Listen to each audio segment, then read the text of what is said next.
I have ADHD, which means that I have an interest driven nervous system, which is a really important thing to understand and comprehend if you have ADHD or if you are loving supporting someone with ADHD. But what does that mean? What is interest driven nervous system? Basically, it means that if something is not new, interesting, challenging, urgent, or something that I'm deeply passionate about or fixated about, it is very difficult to get my brain to want to engage in the task. That doesn't mean that I can't do things that I'm not interested in, that aren't urgent, that I'm not passionate about. It just means that my brain takes a little extra convincing to want to go do the thing. And I might not even want to do the thing, but I'm going to do the thing because it's necessary. Like, I don't like doing dishes, but I'm going to do dishes because I don't want my kitchen to stink and I like cooking.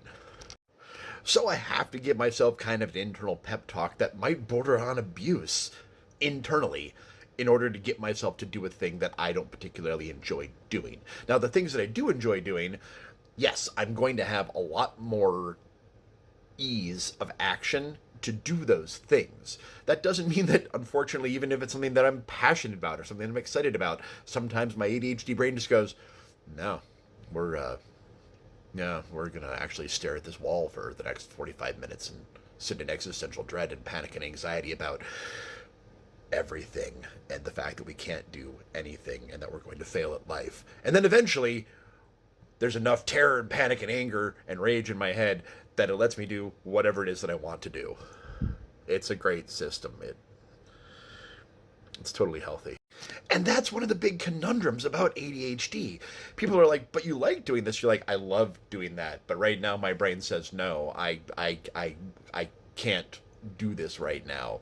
I can only do other things. I might distract myself with other tasks, or I might do nothing at all, or I might just completely find something mindless to do that's gonna give me some dirty dopamine that is as opposed to clean dopamine. Dirty dopamine I define as dopamine that is non-productive, like playing video games.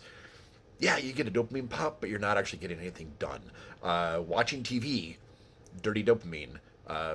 Other personal tasks, masturbation is actually a very good source of regular dopamine. And yeah, we are getting relief, and we can dopamine stack on that. So sometimes we can use those initial like dirty dopamine pops of like, woo, that was fun. And we can ride that wave to accomplish other tasks. Like we might say, okay, cool, I'm going to play a half an hour of video games and actually set a timer for it and stick to it because self accountability is huge with ADHD. And then I'm going to do the dishes while I'm riding that dopamine pop from the last thing I did. And then I'm going to reward myself later with more video games or some other pleasurable activity.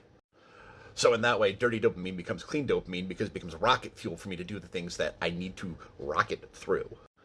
So in a nutshell, that's a little bit of how an interest-driven nervous system works because it doesn't always work 100%. In fact, it very rarely works 100%. Most of the time it works like 60%. It's kind of like rolling a dice and going, okay, yeah, I can do that today.